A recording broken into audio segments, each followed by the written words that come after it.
안녕하세요. 김하영 변호사입니다. 아이들을 기르는데 돈 너무 많이 들죠. 우리가 이혼을 하게 되면 자녀를 양육하는 배우자가 상대방에게 양육비를 청구할 수 있고 비양육자인 부모는 양육비를 지급하여야 되는데요. 이 양육비 언제 어떻게 받을 수 있는지 궁금하시죠? 이 점에 관해서 말씀을 나누려고 합니다. 민법은 당사자 사이에 협의가 성립하지 않아서 가정법원이 직권으로 또는 청구에 따라서 양육비를 산정하는 경우에 자녀의 연령 그리고 부모의 재산 상황을 참작해서 결정을 하도록 하고 있습니다. 그 외에 이제 구체적인 기준이나 산정 방법을 명확하게 규정하고 있지는 못하는데요. 실무상으로는 가정법원에서 공표한 양육비 산정 기준표라는 것을 기준으로 양육비를 산정하고 있습니다. 2021년에 이제 마지막으로 기준표가 한번 개정이 되었는데요. 현재 산정 기준은 그 기준을 그대로 사용을 하고 있습니다. 여러 가지 기준이 있을 수 있는데요. 부모의 소득으로는 나한테 벌어오는 모든 돈이 해당된다 이렇게 생각하시면 되고요. 내가 월급 이외에 기타 소득이 있다, 뭐 주식이나 아니면은 뭐 이런 걸로 정기적으로 들어온 돈이 있다, 그 돈도 다 포함을 합니다. 객관적으로 봤을 때 상대방 배우자가 벌어오는 월급 그 이상을 양육비로 줄 수는 없거든요. 그래서 양육자녀 2명을 기준으로 하고 있는데요. 이제 한 아이면 조금 증액을 할 수 있겠죠. 그리고 세 아이면 조금 줄여야 되겠죠. 이런 방법을 통해서 구체적인 양육비를 결정하고 있습니다.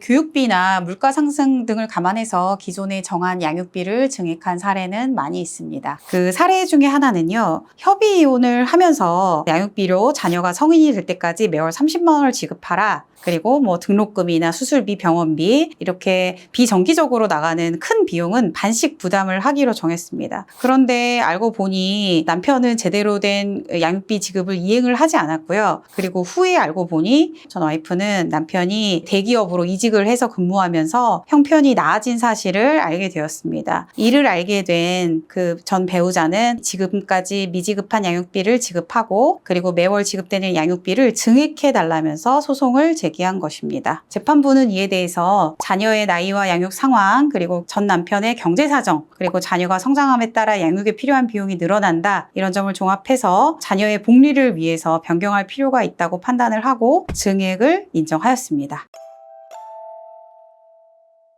물가는 사실 해마다 오르죠. 물론 매해 다르겠지만 사실은 상승이 예상이 된다고 봐야겠죠. 그러면 처음부터 조정을 할 때 이런 물가율을 조금 반영을 해서 단계적으로 상향되는 금액으로 정하는 방법도 있습니다. 아니면 그걸 매년 끊기는 힘드니까 아이가 예를 들어서 1세부터 20세까지 성년이 될 때까지라고 보면 뭐 초등학교 단계, 중학교 단계, 고등학교 단계 이렇게 좀 단계를 나눠서 처음부터 산정하는 것이 이제 일반적이고 저희도 그렇게 권유를 많이 해드리고 있습니다. 따라서 단순히 물가가 올랐으니까 내년에 양육비를 뭐 월 5만 원씩 늘려달라. 그 다음에도 또 물가를 반영해서 올려달라. 사실 이거는 조금 불필요한 방법이 될 수 있겠습니다. 자녀가 예를 들어서 지금 현재 뭐 2세나 3세인 경우에는 초등학교 취학 전까지는 얼마, 그리고 초등학교 1학년 입학하는 날부터 그리고 초등학교 졸업하는 날까지는 얼마, 중학교, 고등학교 단계는 얼마 이렇게 분리를 해서 과정을 나눠서 작성하는 것이 가능합니다. 다만 조정을 했을 때 이런 점을 잘 모르고 너무 적은 금액으로 뭐 월 50만 원, 월 30만 원 이런 정도로 반영을 했다고 하시면 상대방 배우자의 조건이 좀 나아졌다던가 아니면은 도저히 그 비용으로는 할 수 없을 정도로 당시에 저가였다던가 하는 경우에는 양육비 증액 소송을 통해서 양육비를 올려서 받으실 수 있는 가능성이 훨씬 큽니다. 그러니까 그런 부분에서는 변호사와 좀 상담을 해보시는 게 도움이 될 것 같습니다. 당사자가 바뀐 사정은 법원에서 알 수 없기 때문에 곧바로 양육비 지급 의무가 소멸하는 것은 아닙니다. 그 사정을 소명해서 양육비를 줄여달라던가 다른 방법을 강구를 하셔야 됩니다. 그래서 개인 회생이나 파산의 경우 굉장히 많은데요. 이런 점에 있어서 곧바로 양육비 의무가 소멸하진 않기 때문에 양육비 감액 청구를 꼭 하셔야 됩니다. 그 양육비를 우리가 산정할 때 이런 내용이 좀 감안이 되는데요. 보통 정기적인 소득이 있을 때 이제 양육비를 산정하기가 조금 수월한데 비정기적이고 혹은 급여가 일정하지 않다 그러면 최저임금 정도로 감안을 해서 계산을 할 수 있고요. 그리고 사실은 당사자 사이에 이제 이혼의 협의가 있고 이혼의 어떤 합의가 이루어졌는데 양육비를 못 주니까 더 이상 이혼이 진행되지 않는다. 이런 경우는 조금 찾아보기가 어렵습니다. 양육비를 조금 양보를 해서 이혼을 빨리 종결하고 안정된 어떤 생활로 나아가고 싶은 욕구가 크기 때문인데요. 그래서 그런 점에 있어서는 소득이 일정하지 않은 배우자가 있다면 조금 이해를 시켜서 양육비를 낮춰서 하는 방법으로 하고 있습니다. 다만 이제 제 의뢰인이 양육비를 주지 않으려고 소득을 조금 낮추거나 혹은 비정기적이라는 이유로 좀 소득을 낮게 가고 싶을 때 아이가 커서 나의 부모가 나에 대한 양육비를 아끼려고 이렇게 거짓말까지 했다, 이런 걸 알게 되면 아이가 어떻게 생각을 하겠느냐, 이런 점을 좀 말씀을 드리면 양육비에 관한 협의가 수월하게 되기도 합니다.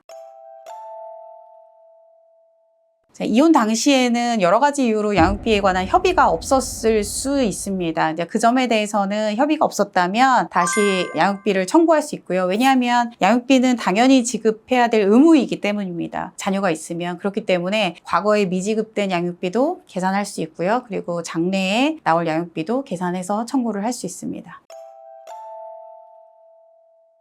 실제로 이제 내가 주는 양육비를 아이들을 키우는 데 쓰지 않고 양육자가 마음대로 소비한다, 자기 막 치장하는 데만 쓰고 애를 위해서 제대로 돈을 쓰지 않는 것 같다, 이런 이유로 인해서 뭐 엑셀 표로 작성을 해와라, 혹은 사용 내역을 근거를 다 남겨와라, 이런 조건을 달고 싶어 하는 경우가 사실 덜어 있습니다. 근데 이제 반대급부로 이거를 사용 내역을 받겠다, 이런 조건을 딜하는 것은 불가능합니다.